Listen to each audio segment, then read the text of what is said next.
मेरे टेरेस में बहुत ही खूबसूरत यह प्लांट है और बहुत ही इजी मेंटेनेंस में चलने वाला यह प्लांट है। आप इस प्लांट को रोड साइड देखते होंगे, घूमने जाते होंगे तो ज़रूर यह प्लांट किनारे लगा हुआ रहता है और इसमें भर भर कर फ्लावरिंग होते रहती है। तो हमें भी मन करता है कि इस तरह के फ्लावरिंग हमारे टेरेस में भी हो और हमें लगता है कि नहीं, टेरेस में तो इतना अच्छा नहीं फ्लावर हो खिलेगा इसमें, लेकिन आप लोग देख सकते हैं कि इसमें बहुत ही अच्छी मात्रा में फ्लावर हो रखी है और इसकी ग्रोथ भी बहुत ही ज़्यादा है, इसकी ऊंचाई भी बहुत ज़्यादा हो गई है। मैंने आधे पौधे की प्रूनिंग कर दी थी तो आधे की ग्रोथ थोड़ी हाइट है, तो इसलिए आप जितना चाहे उस हिसाब से पौधे की ग्रोथ भी रख सकते हैं। और यहाँ पे देखिए, मैंने छोटे से गमले में भी कटिंग लगाई थी, उसकी भी ग्रोथ बहुत ही अच्छी हो रखी है।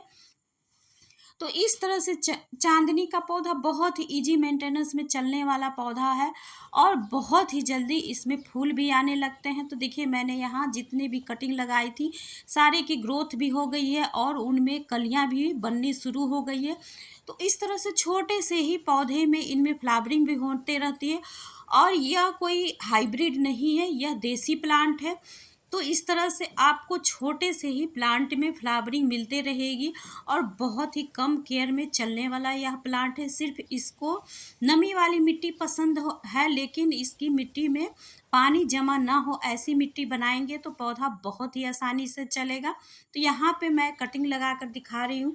तो इसके लिए मैंने अपने ही प्लांट से 2 से 3 टहनी तोड़ कर लाया, लेकिन सारे ही टहनी में अभी बहुत ज़्यादा मात्रा में कलियां भी बनी हुई है, फ्लावर भी खिले हुए, इसलिए मैं 2 से 3 ही कटिंग यहाँ पे लगा के दिखाऊंगी।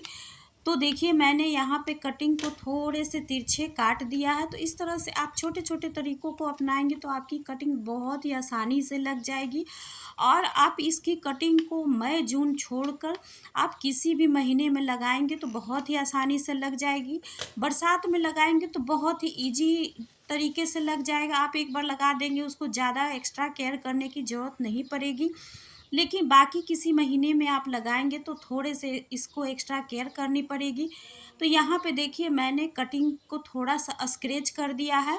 तो इस तरह से कटिंग बहुत ही आसानी से लग जाता है और कटिंग को मैंने यहाँ पे फंगीसाइड के घोल में भी डाल दिया है। तो 1-2 घंटे के लिए इस तरह से आप फंगीसाइड के घोल में रख देंगे तो बहुत ही अच्छी तरह से कटिंग लग जाती है। और देखिए, मैंने यहाँ पे छोटे से गमले में ड्रेनेज हॉल को भर दिया है पत्थर से और मैंने यहाँ पे कटिंग लगाने के लिए थोड़े से पहले मिट्टी को लिया है। तो ऐसा नहीं है कि मैं सिर्फ रेत में ही कटिंग को लगाती हूँ, जिस हिसाब से पौधा होता है उस हिसाब से मैं मिट्टी बनाती हूँ या फिर रेत में लगाती हूँ। तो यहाँ पे अभी गर्मी का मौसम है तो इसलिए मैंने नीचे मिट्टी डाला है, फिर बीच में रेत को डाला है ताकि ऊपर नीचे नमी बना रहे। आप बरसात में लगाएंगे तो सिर्फ रेत में भी लगा सकते हैं।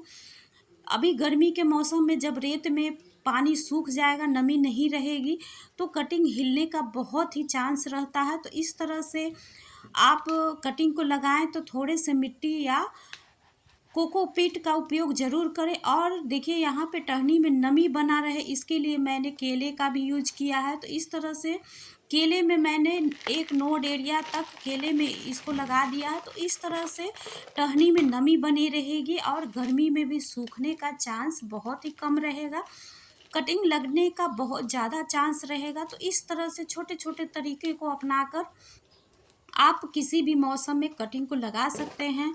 तो देखिए, जब भी कटिंग को लगाएं तो उस पहली बार पूरी तरह से पानी को डालें ताकि ऊपर नीचे जितने भी मिट्टी में गैपिंग हो वो ख़त्म हो जाए, कोई भी मिट्टी में फंगस लगने का खतरा ना हो। और यहाँ पे देखिए, मैंने फंगीसाइड को जो घोल बनाया था उसको भी मैंने डाल दिया है। तो इस तरह से बहुत छोटी छोटी केयर करने से कटिंग किसी भी चीज़ की आप लगाएं लग जाती है। उसके बाद मैंने ऊपर से पॉलीथीन से कवर कर दिया है ताकि कटिंग में नमी बना रहे। गर्मी की जो गर्म हवा अभी चल रही है उससे इसमें अभी नमी बनी रहे, उसका इस पे कोई फर्क ना पड़े। तो इस तरह से देखिए, मैंने जितनी भी कटिंग लगाई थी उसको मैं दिखा दे रही हूँ कि उसकी कितनी ग्रोथ हो रखी है और सारी की सारी ही कटिंग लग गई है। तो इस तरह से इसकी कटिंग बहुत ही आसानी से लग जाती है। और इसकी देखिए ग्रोथ भी बहुत ही अच्छी है, एकदम से रूट बॉन्डिंग हो गया था गमले में, इतनी सारी कटिंग होने की वजह से इसकी जड़ें पूरी मिट्टी में कवर हो चुकी है। और यह छोटी छोटी कटिंग एक पौधे जैसा लग रहा है एक ही पौधा इसमें है। तो देखिए मैं एक एक कर सभी कटिंग को निकाल कर दिखा देती हूँ। और यह एक ऐसा प्लांट है जिसमें सालों भर फ्लावरिंग होते रहती है। अभी गर्मी के मौसम में भी इसमें बहुत ही अच्छी मात्रा में फ्लावरिंग होते रहेगी। तो देखिए मैं सभी कटिंग को अलग अलग करके दिखा रही हूँ कि इसकी ग्रोथ भी बहुत ही अच्छी हो रखी है। और कटिंग की आप मोटाई भी देख लीजिए कि किस हिसाब से मैंने सभी को लगाया था, तो सारे के सारे कटिंग लग गई है। मैंने कोई भी कटिंग ज़्यादा मोटी वाली नहीं ली थी। तो इस तरह से पतली वाली ही लिया था, लेकिन ऐसा नहीं है कि मोटी वाली कटिंग नहीं लगेगी, वो भी लग जाएगी, लेकिन इसका लगने का ज़्यादा चांस रहता है। तो इस तरह से केयर करके आप कटिंग को लगाएं और बहुत ही आसानी से रोड किनारे यह पौधा मिलने वाला है। तो इसको कटिंग आप लाएं, छोटी छोटी 2-3 कटिंग और आप लगाएं, तो आपके भी टेरेस में बहुत ही अच्छी तरह से यह पौधा चलने वाला है। और आप सभी का वीडियो देखने के लिए बहुत बहुत धन्यवाद।